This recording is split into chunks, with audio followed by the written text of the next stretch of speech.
정말 오묘합니다. 저는 여러 가지 사진과 기사를 통해서 이 한동훈 장관 그리고 영화배우 이정재 씨가 현대고 동창인 거를 사실 이번에 알았어요. 정말 TMI잖아요. 이번에 처음 알게 됐는데 이런 대세들의 뭐 대단한 우정은 알겠는데 이른바 뭐 이런 관련주들의 흐름까지 시장에 또 재료가 된다라는 게 심상치가 않은 것 같습니다. 어떤 굵직한 움직임 한번 쫙 정리해 주시겠어요? 네, 씁쓸하지만 짚어봐야죠. 네, 그러니까요. 네, 일단 그 한동훈 장관이 누군지부터 간략히 설명을 드려야 되겠죠. 윤석열 정부의 최고 스타 장관 아니겠습니까? 네. 또 여권에 있어서는 뭐 잠재적인 대선 후보로까지 거론되는 아주 중량감 있는 인물이죠. 그런 한 장관이 지금 총선을 앞두고 정치권에서는 총선 출마를 사실 기정사실화하고 있습니다. 이런 가운데 지금 한 장관이 지역 곳곳을 방문을 해서 지금 법무 정책과 관련한 현장의 목소리를 듣는다라는 이유로 이제 국민과 직접 소통을 하는 이런 모습을 보이고 있거든요. 그래서 요즘에 뉴스에 많이 등장하죠. 사진도 많이 찍고 뭐 꽃다발부터 가는 방문하는 지역마다 뭐 화제를 정말 스타처럼 화제를 일으키고 있는데 네. 이런 모습들을 자꾸 비추면서 이제 주식시장에서 다시 한번 테마주 한동훈 테마주로 묶이면서 뭐 그렇다라고 주장되는 그런 종목들이 주가가 많이 오르고 있습니다. 특히 이제 말씀하셨던 배우 이정재 씨와의 네, 갈비 뜬 네. 갈비 먹은 그 밥 한 끼 먹었던 그게 그러니까요. 이제 또 그 모멘텀이 돼서 뜬 종목들이 있습니다. 대상. 네. 대상하면 대상홀딩스 부회장이 임세령 씨 아니겠습니까? 임세령 씨는 또 이정재 배우의 오랜 연인으로 알려져 있고 공개 뭐 연애를 하고 있죠. 뭐 이런 이유 때문에 대상도 상당히 주목을 받았고 뭐 덕성 우선주 같은 경우는 뭐 나흘 연속 상한가인데 이거는 사회이사가 서울대 법대 같은 서울대 법대 출신이라는 그런 인연을 가지고 한동훈 테마주로 또 부각이 됐는데 이전엔 또 이게 지금 윤석열 대통령도 서울대 법대 출신이기 때문에 윤석열 테마주였다가 한동훈 테마주로 그렇죠. 갈아탔습니다. 언제 그랬냐는 듯이. 또 한 장관이 최근에 이제 이런 얘기도 했었어요. 청주에서 자라났다. 그래서 또 이제 청주 지역 소재한 본사, 공장 소유한 기업들, 뭐 심텍홀딩스라든지 깨끗한 나라라든지 이런 기업들의 주가가 또 급등하는 양상을 보였고요. 또 이게 사회이사 잘 둬야겠어요. 사회이사가 서울 법대면 일단 지금 주목을 받네요. 이유를 이렇게 네. 살펴볼수록 좀 힘드시죠? 힘들긴 하네요. DTNC, 뭐 부방, 핑거 이런 그쵸. 기업들도 사회이사가 서울 법대라는 출신 때문에 뭐 소위 한동훈 테마주를 엮여가지고 또 이렇게 급등하는 모습을 보였고요. 덕성 같은 경우는 뭐 예전에 윤석열 테마주였다가 지금 한동훈 테마주가 되니까 회사 입장에서 테마주 아니다, 관련 없다 이런 직접 입장을 발표하기도 했지 않습니까? 그러니까 뭐 근거는 없으니까 신경을 쓰지 말자라고 자꾸 말씀을 드리는데 이렇게 시장에서 어쨌든 주목을 받고 달궈지고 있으니까 다뤄볼 수밖에 없네요. 네. 그렇죠. 그래서 한번 이런 종목들이 이런 테마로 엮여서 움직이고 있다라고 시장의 현상을 한번 읊어봤는데 사실상 그 안에서 인맥 관련주로 또 부각을 받았던 대상도 큰 종목이에요. 그런데 이 정도로 부각을 받으면 기업 소개를 바꿔야 되는 거 아닙니까? 뭐 대상홀딩스가 그렇게 뭐 거래가 많이 되는 종목도 아니고 그 다음에 뭔가 시장에 자금이 들어왔을 때 좀 더 가볍게 움직일 수 있는 종목군들을 일부러 선택을 하죠. 그래서 이런 테마주들은 일단 뭐 방송을 비롯한 HTS에서 그런 테마주 자체를 빼버려야 되지 않나, 정치 테마주라는 것 자체를 빼버려야 되지 않나라는 판단이고요. 그 다음에 이런 종목을 뭐 매매하시는 것은 개인의 자유니까. 그 다음에 실제로 또 테마가 형성돼서 한때 뭐 시세가 나기도 하니까 이런 종목의 어떤 투자에 대해서는 제가 뭐 하라 마라 말씀을 드릴 수는 없는데 관점은 명확하게 하셔야죠. 테마주고 그 다음에 펀더멘탈에 의한 흐름이 아닙니다.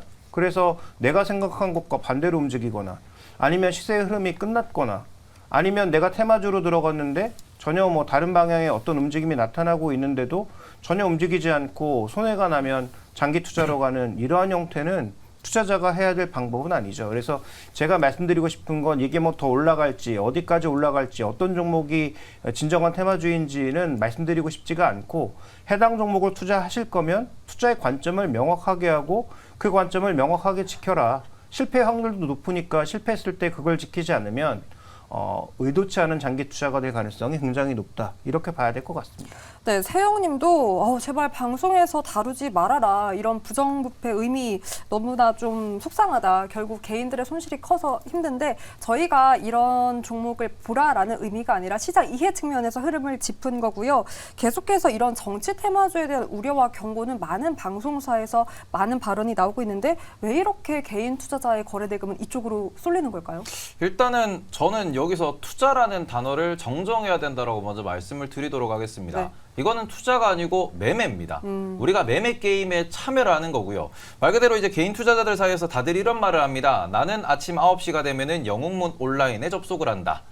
어찌 보면은 우리나라 사람이 가장 많이 하는 게임이 영웅문 온라인이다. 이런 이야기가 나올 만큼 MTS에서 가장 대표적인 어플이 영웅문이고요. 그러면서 이런 부분에서 다들 거기에서 매수 매도를 하고 그러다 보니 거래상이 많이 몰리는 사냥터다라고 보시면 될 것 같습니다. 그래서 우리가 어찌 보면은 주요 던전들이 있는데 그 던전 중에 하나를 공략한다라는 측면으로 이러한 테마주에 몰리는 거고요. 정치철이 되면 정치 테마주로 가는 거고 그리고 또 계절이 오면은 여름 되면은 태풍 테마주가 날뛰고요. 그리고는 뭐 태풍이었다 그러면 그걸 다시 재건해야 된다는 테마주. 그리고 우크라이나 관련된 재건도 하나의 테마주로 볼 수 있겠죠. 그런데 거기서 핵심은 뭐냐 그러면은 우리가 테마주라고 부르는 이유는 제 이 화면을 좀 띄워주시면은 가장 대표적인 정치 테마주가 하나 있습니다. 우리가 다들 아시는 알렙이라는 곳인데요. 여기를 보시면은 다들 뾰족뾰족한 이 차트들이 보이시죠? 어찌 보면은 이 바닥은 점점 우상향을 합니다. 그렇죠. 그런데 우상향은 실적에 따라 하는 거고요. 그 중간중간에 선거철마다